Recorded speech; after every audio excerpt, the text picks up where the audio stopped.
Beach FM, locals talking to locals. I got him on the telephone line this morning because from the soliciting side of his business, a big day in Levin yesterday. Good morning, Michael. Hello, Nigel. Yeah. Yes, it was a big day in Levin. They finally reopened the earthquake-prone Levin court building. So, what does that mean for you, Michael? A lot of less travelling to Palmerston North, and also for those who need to appear in court. So hugely relieved to not be travelling the weary miles to Palmerston North, both myself and, of course, a lot of my legal colleagues, not only for the criminal court but also for the family court where we do a lot of work. I'd been involved with the Upuku Tribal Authority in obtaining an alternative venue for the youth court to be sitting, which had meant many young people who were appearing didn't need to go through to Palmerston. But it's been a huge impost on people who don't have a lot of money trying to get through to Palmerston North for court. I suppose it will ease the load of work at Palmerston North too, will it? Yeah, so look,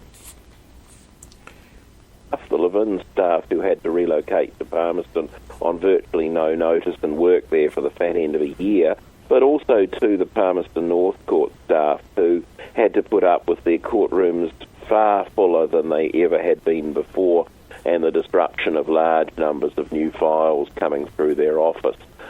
Justice Department staff worked incredibly hard, so it's good to see everybody back. What's fascinating is going through the building yesterday, it was difficult to see where any real changes have made. They're all structural stuff inside the skin of the building. Right, yes, I was going to ask you about that. I see $2.3 million to seismic strengthening, so it's a lot of money, isn't it? Yeah, so the eastern end of the building in particular would have been prone to failure with the first floor coming down on the office in a major quake. So that's all been strengthened by the addition of a number of steel beams which have gone right through the building to strengthen the overall shape of it. They've taken the opportunity for some security improvements. We're going to have AVL now into the building on a proper plumbed-in system, which is just wonderful if we ever go down to that awful lockdown system again. Sure. They've also done some tidy-up maintenance and stuff like that. But it's good for the community to be able to have justice being dealt with within that community, and that was the comment that the Minister of Justice made in speaking yesterday. So will any of the cases that are being held currently in Palmerston North come back to Levin if it applies to the Levin people? Yes, they're all coming back now. So right. We've known for a few weeks that it would reopen on the 14th of September. That meant that files have been set up. So the first criminal list's on Wednesday this week, the 16th. There was some JP stuff yesterday, and family court will be restarting. And it'll be business as usual, apart from youth court, which will remain off-site in a far more appropriate place. Okay. And Andrew Little came up yesterday too, yes, as well. So the Minister of Courts and Minister of Justice, the Honourable Andrew Little, was up there to be part of the opening ceremony. The Mayor, Bernie Wandon, was there. There was also the Chief District Court Judge, the Principal Youth Court Judge, the Executive Judge, Judge Edwards, and Judge Moss, representing the Family Court judges, was also there. So there was plenty of people there. The Ministry had lots of their senior staff present, including the Chief Executive, Carl Crafer, who was the one who, of course, signed off the closure of the building in November last year. On another subject, just to get your comment on it, the Return the Land and Save the Kapiti Airport, there's a lot of arguments about this as to what's going to happen. That New Zealand Property Group, the new owners of the Kapiti Airport, what they've signalled their desire to close the airport. Now, if you're a buyer of an airport and buyer of land like this, have they the right to do what they want to do with it, or are there some objections that are going to be carried through court matters to get it back to Kapiti Coast again? So, look, I think that they're private owners of what is private freehold land that's got an airport designation on it. Council's allowed some of that airport designation to be chewed away round the edges. The east-west runway's gone. There's just the north-south one now, the sealed runway. All that other land has been, which was for airport purposes, has gone for housing and for other development. What's interesting is that there was a report done, Civil Defence amongst others, commissioned it, which said that in a major civil emergency, the Kapiti Coast Airport would be absolutely vital to the recovery of Wellington and the recovery of the region.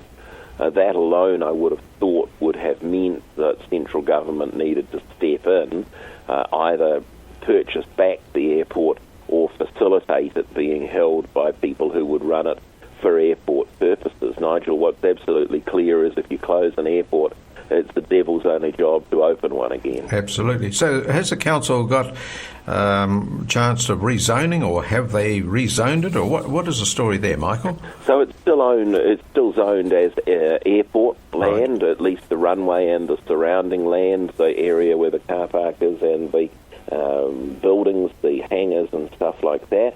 So that's all zoned airport. Of course, ever creeping is the retail zone, which was approved as a plan change and was taken into account in the district plan, which is still waiting to become operable. What's important is that airport designation would have to be lifted so that the owners could close the airport for air operations, but they would then have to seek the approval of council through a resource process in order to redesignate the land for housing. And that's clearly what they want to do, because whilst they say it's worth $150 million as it stands, you could put another couple of zeros on there if you were chopping it up for 500 square metre lots. So the New Zealand Property Group, who are the new owners now, could they pull out of their buying of this property? So they own it now, as I understand it. They purchased it along with a whole range of other assets from a previous owner. And the previous owner as well was certainly not someone who was wedded to running airports. These groups are wedded to developing land for profit. And, of course, there's nothing wrong with that. That's how this area continues to grow, with new subdivisions and new people coming, and it will, of course, get a real shot in the arm when and if we ever get Transmission Gully completed. But, of course, the real issue for Kapiti is that it's unique having an airport within the community and incredibly close. It's somewhat envied by a number of other local authorities that don't have air services of their own or an airport to call on. I think we'll certainly be the loser if it's ever closed. On the other hand, there'll be a lot of people who'd say, well, it'd be a dash good idea, we don't want the noise. I mean, they got rid of the gliding community, didn't they, which was a big loss to the airport? It was a big loss to the airport, and of course, once the gliding community was gone, the east-west runway could legitimately be closed. All of that was sold off for housing, and a chunk of it also for commercial. The real issue is, it's like people who buy a property in the country and over the hill is a pig farm, they then start agitating for the pig farm to close because they don't like the smell. The answer is that people bought and built when there was an airport there. All sorts of properties to the north and south have airport designations on the title, Nigel, to tell people you can't put up big aerials, you can't have really tall trees, you can't have two-storey properties. That's because they get into the flight path. So all those people in those sort of areas have it on their title. They can't claim ignorance. And, of course, people have developed and built with an airport there. Yeah, that's dead right.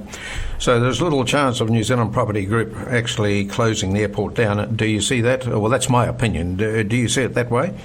So, look, they won't want to do that quickly because it's now a subject of a political football. And certainly if National were to regain the Treasury benches, you could imagine that Mr Costley would have to follow through with his group to save the airport.